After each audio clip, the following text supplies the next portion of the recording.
What is up, YouTube fam? Robbie C here, and more importantly, how are you doing today, Izzy? Are you having a good day? If you are a beginner, you have probably seen one or two or maybe a couple hundred videos telling you that you should throw putters and you should avoid drivers for a little while for a host of reasons. But I'm here today to talk about one of the biggest reasons that I think not only should beginners start throwing putters, but some of you who are a little more experienced need to go back to throwing putters because there's a very important skill that you're missing out on. So catch me if I fall.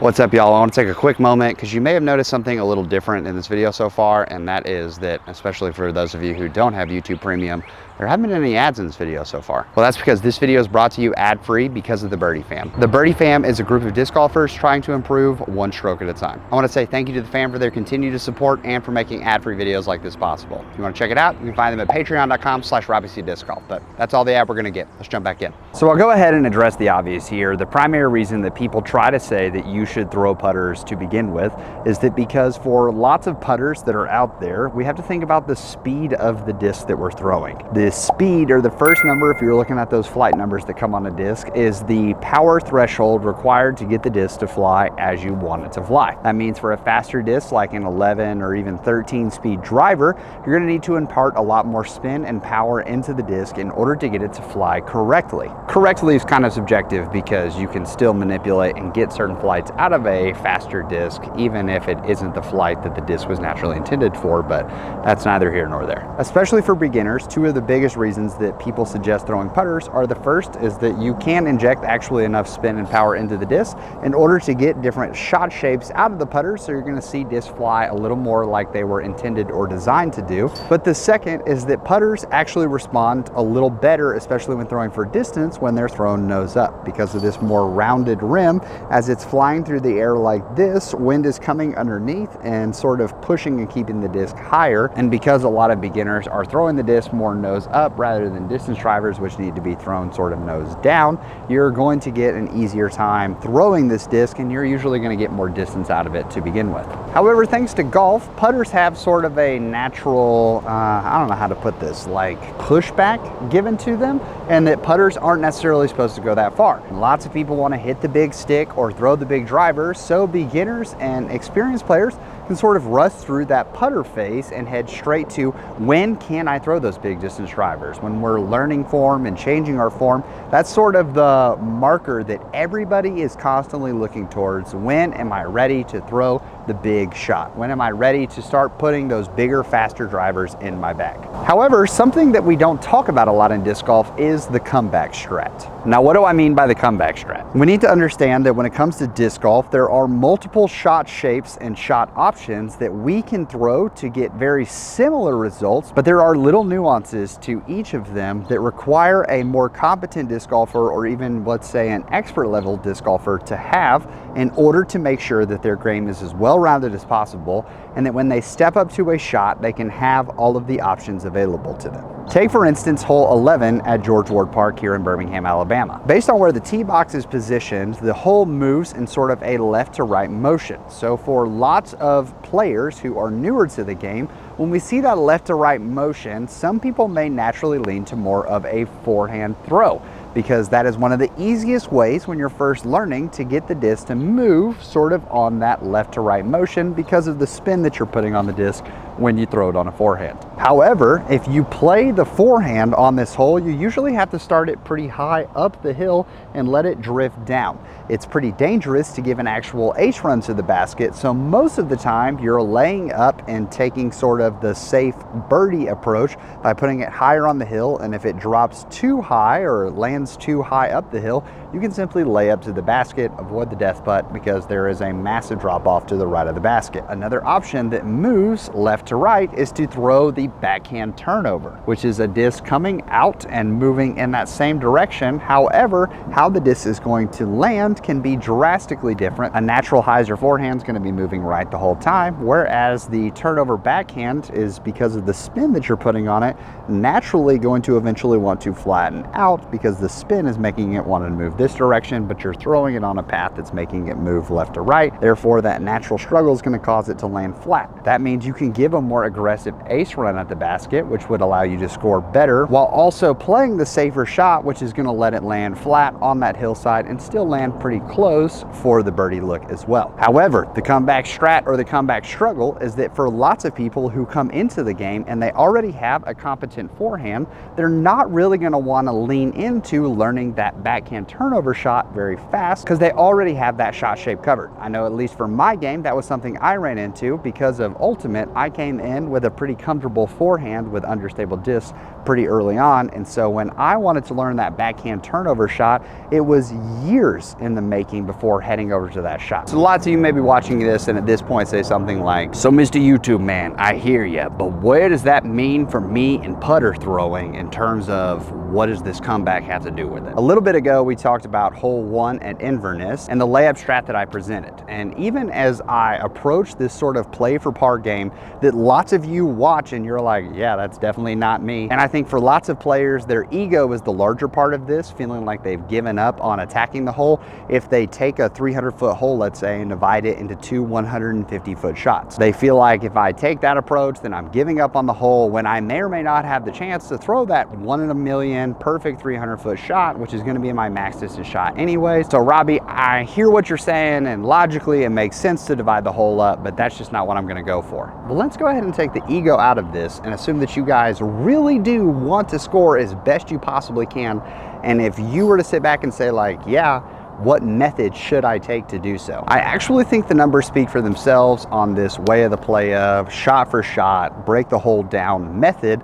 But the hard part comes on executing some of those shots, because the way of the playa, or if you're sitting there trying to break down 150-foot holes, we'll go from right here to the silver basket. So I bet I am like 100 feet out, 70 feet out. All right, my depth perception is terrible. I'm 120 feet away from this silver basket off in the distance. Now, if you embrace the simple tried and true method of saying that, you know what, I'm not going to be too aggressive and I'm going to sort of throw safer shots rather than looking at every hole that, let's say I throw 280 to 300 feet maximum, or for my controlled shot, but I'm stepping up to a 320-foot hole, the odds of me reaching it comfortably every time are not that high. So I need to break the hole down into smaller segments. If you rush through the putter phase, the big hook here is that the comeback strat's gonna bite people because you're never going to feel super comfortable throwing those shorter putter approaches or those shorter putter shots, let's say 100 to 150 feet. So often when we step into the putter phase of learning the game, people are learning with putters because they're just learning them for those max distance power throws. But having the ability to throw a more controlled shot in that 150-foot range, we can see right there, I've left myself with 2 15-footers, but we can also try to attack this range with a multitude of shots, such as taking my Go Wacky zone right here that looks and feels an awful lot like a pig. The more putters that I have, the more I should be able to practice and hone this shot in over and over again. A little overstable. You see, just a little bit of practice, even over 5 shots, I'm able to get more and more comfortable, not even necessarily throwing the same mold over and over again, but having the ability to sort of dial that in and get comfortable, and that's at 120 feet. Our farthest one is maybe 15, 18 feet away from the basket. But if Silas re-rolls that footage for you real fast, at pretty much none of those shots am I sitting here throwing a full power shot trying to see what max distance potential I can get.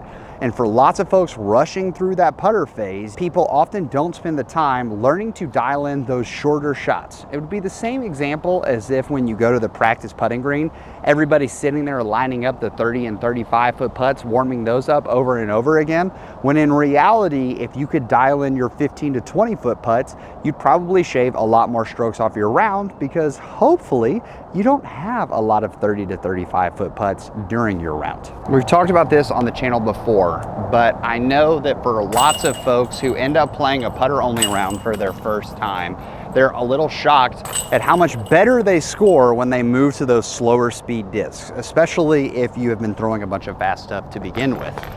And I, once again, want to acknowledge that ego can be such a huge factor when it comes to breaking down a hole and having the opportunity to say, hey, I almost feel like I'm playing like a punk if I do this. Like, I understand if I'm only going to be throwing 150 feet, that can feel pretty awful in terms of like, wow, everyone else on my card is throwing these big, huge shots, these big, huge drives, and I'm out here, you know, just chipping away at the hole over and over again. But I want you to ask yourself, what feels better in terms of the ego being built up? You trying to throw the same shots as the people that you're playing against and possibly doing better than them, or possibly doing worse, or taking a different approach or a different strategy and standing up at the end of the round and being like, oh, hey, you guys tried to play traditional disc golf, or you guys tried to play the way that everyone else plays, and I took a little bit of a different approach or a different strategy, and what did I end up doing? I ended up beating you by a couple strokes. That was lazy. And not only did I end up beating you by a couple strokes trying to play this a little bit differently, but I actually did it with putters the whole time. I find it extremely interesting the amount of players that I continue to play with who are extremely competent and extremely skilled and seem so afraid to ever reach in their bag and throw a putter on a shorter shot. It's like that extra speed gives them so much comfort, and I truly think it's because we rushed through the phase of learning to get comfortable with our putters and learning to throw them, especially on these shorter shots, because it just takes a little bit of practice and realizing how much easier it is to power off of these putters, and you can gain so much accuracy and so much control because the putters aren't going to have this extreme ground play, which makes it really tough to dial in those shorter shots. I remember walking up to a 120-foot hole and watching as I threw a pig on a shot and put it near the basket, and then there was someone else on my card throwing a super high-speed driver on the exact same hole, and non-surprisingly,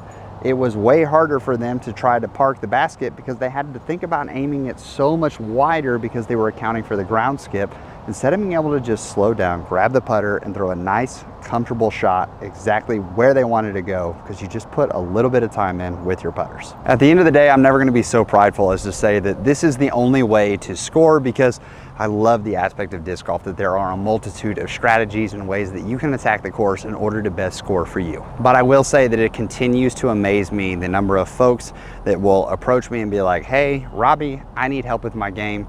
I need help scoring. And when I give them this very simple method of, hey, you should try this to attack the course, and yet they never seem to want to try it, they never seem to do it, and they're continually frustrated with the results that they're finding out there on the course, I want to see them succeed. And so I want to do everything I can to eliminate all possible excuses, because I stand by the result that we've done in other videos as well of, I fully believe if you can throw 250 feet on a backhand and 150 feet on a forehand and just simply make all of your putts 20 feet and in, you can shoot 900 rated golf, which would make you better than the average golfer, especially because that puts you in a high percentage of people that are playing tournament golf, much less people who are playing casual golf. So with this dropping on a Tuesday, I want to make sure that on Thursday we have the opportunity to give you a couple practice regimens that you can go through, because perhaps it isn't an ego thing standing in the way. It truly is a, Robbie, I just don't really feel comfortable having those 100-foot to 200-foot putter shots dialed.